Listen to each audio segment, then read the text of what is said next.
Hi everyone, welcome back to my channel.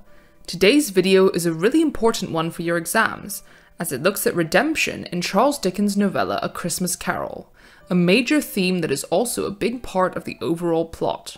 If you would like a catch up on some of the other themes or character analyses in this novella, they are linked in the description below.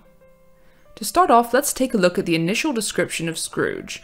When he is introduced at the beginning of Stave 1, he is portrayed, on purpose, as a man who is very, very unlikable and also very unlikely to change. This is quite a packed description, so let's break it down a little. The long line of adjectives, squeezing, wrenching, grasping, scraping, clutching, and covetous, in this context, all essentially mean the same thing: greedy. This repetition highlights both the extremity of his greed and also how stuck he is in his way of life. Next, he is described as having a hard outer exterior, as he is compared to flint, a kind of stone, and also an oyster, which has a hard shell. However, both of these items have hidden potential. Flint can be used to make fire, while oysters can contain precious pearls.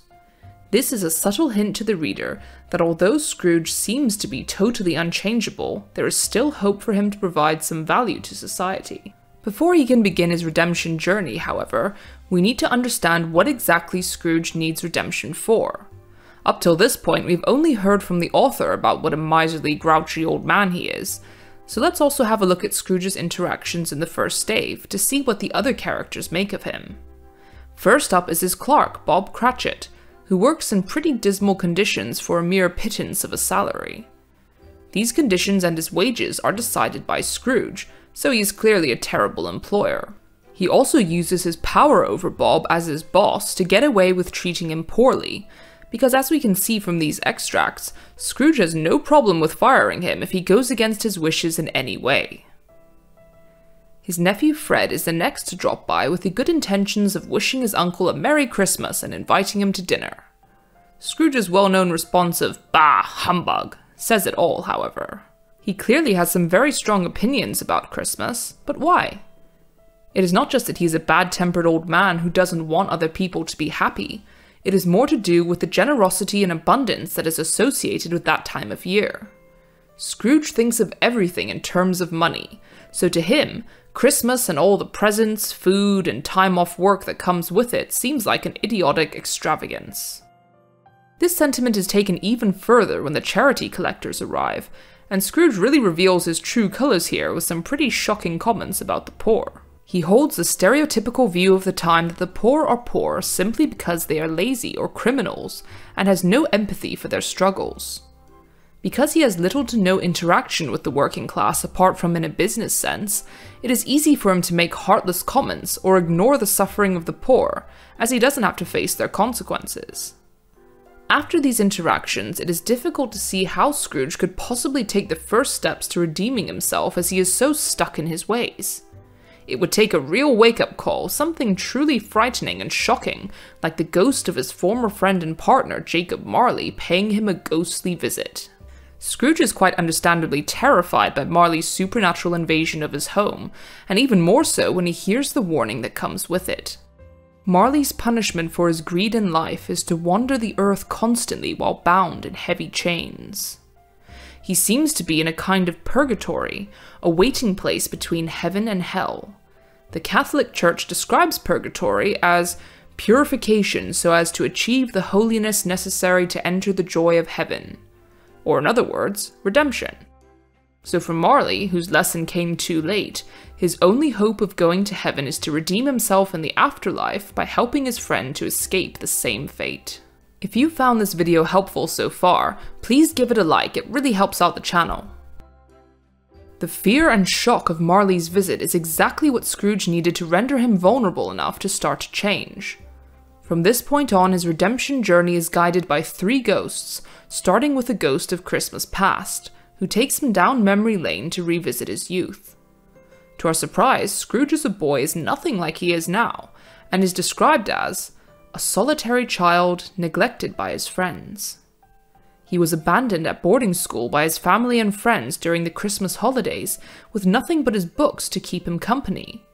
However, at one of these Christmases, Scrooge's sister returns to bring him home at last. The repetition of home in this extract reinforces the fact that Scrooge has not really had a home for most of his childhood, as he has spent it at boarding school. No mention is ever made of Scrooge's mother, so we can assume that she has died, and his father has sent him here so that he doesn't really have to care for him.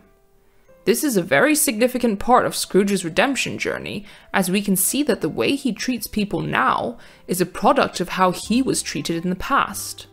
Because he was abandoned by everyone he loves, he is afraid to let people get too close to him in case they leave him too. This makes his eventual redemption much more plausible, as we now know the root of his problems and understand that he can get better by resolving these past issues. Another interesting thing to note is his sister's comment, "Father is so much kinder than he used to be." This reveals that he was not always a very nice man, but seems to have undergone some kind of transformation himself and is now making amends by being kinder to his children and allowing Scrooge to come home. So, if Scrooge's father can change, we can have hope that Scrooge will be able to change as well. Throughout all these past visions, Scrooge is importantly able to start making connections from his past experiences to his present behavior. This helps him to begin empathizing with people, as he can now relate to what they are feeling and understand how his wrong choices have affected others. Although this is a very significant step, he is by no means a changed man just yet, and his redemption would seem a bit absurd if there is no pushback from Scrooge at all. Once the ghost of Christmas past starts to touch a nerve by showing him his ex-fiancée Belle, and the life that he could have had if he had chosen love over money, he rebels and eventually physically attacks the ghost. Scrooge trying to extinguish the light that the ghost gives off stems from his desire to resist the truth that they are showing him. However, he cannot stop the light from streaming out under the ghost's cap, which signifies that Scrooge's redemption will happen in the end despite his resistance.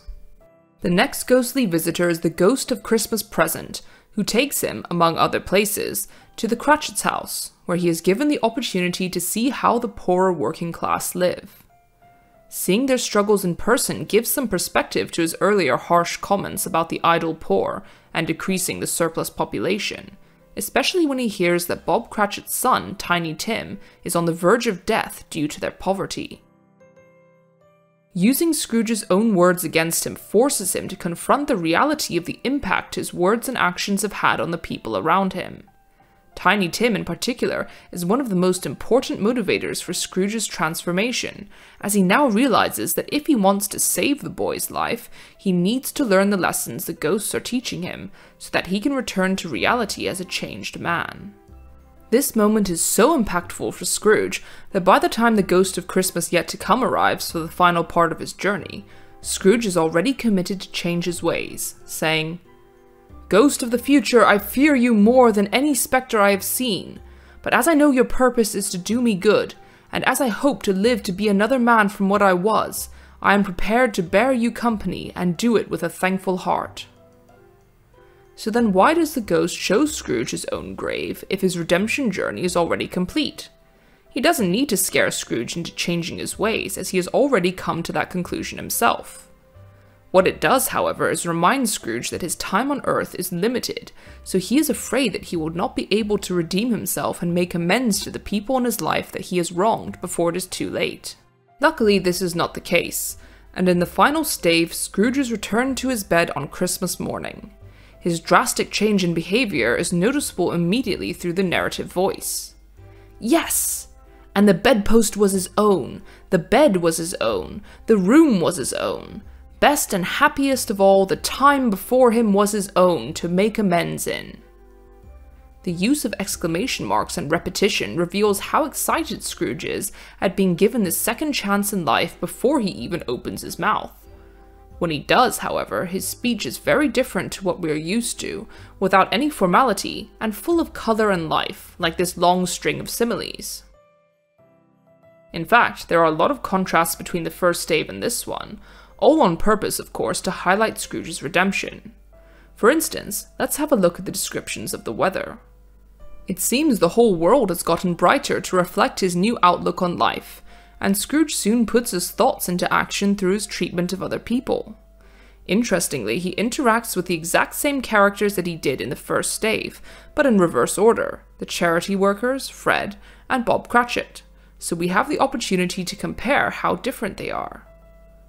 After making the charity workers feel very unwelcome in his counting house only the other day, Scrooge now goes out of his way to catch up to them and donate a large sum of money. He says that a great many back payments are included in it, which suggests that he is not just trying to do good from now on, he is also trying to make up for his past bad behavior. Scrooge's nephew Fred is unable to recognize his uncle due to the drastic change in his physical appearance and behavior. As opposed to Fred constantly having to beg his uncle to come to dinner in the past, this time it is Scrooge who goes to Fred to seek out a relationship with him. In the first stave, Scrooge never refers to Bob by name, and even the narrator only refers to him as the clerk. In this extract, however, he calls Bob by name 3 times and immediately tells him that he will raise his salary, so we can see that he now understands that being a good employer is more than just being kind, it is also about helping your employees financially.